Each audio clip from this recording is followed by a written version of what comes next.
Pope Francis has spoken out against human trafficking throughout his pontificate. And now there's a new bill in Washington to provide $130 million to fight the problem.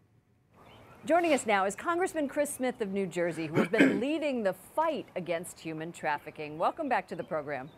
Lauren, thank you very much. Great to be here. You introduced this bill, and it has wide bipartisan support, and it demands that politics stay out of human trafficking. What do you mean by that? We have demanded in this new law, a bill that I believe will become law, that there be an honest assessment. It does many, many other things domestically.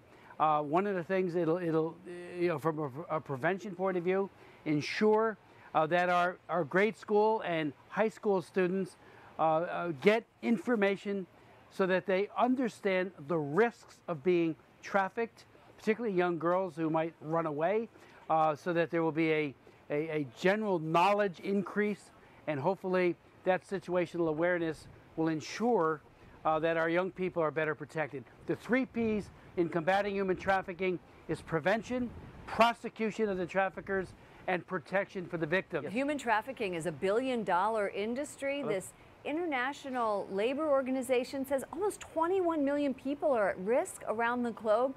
Tell me what needs to happen on an international level to stop human trafficking. This bill is good, but what does the UN need to do, for example? Well, the United Nations and every country needs to enforce if they have a law, upgrade if they have laws that are infirm or inadequate, and then implement, enforce, and implement to make it zero tolerance policy towards modern day slavery, sex and labor trafficking.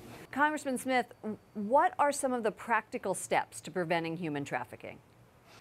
First is prevention. Make sure that especially vulnerable populations like young women are adequately aware of what the risks are, because usually it's force, fraud, and coercion. There's a great deal of deception. When women and young girls are enticed, they think they're getting a job. Ends up that it's not a job. It is a coerced situation where they're forced into prostitution or into labor.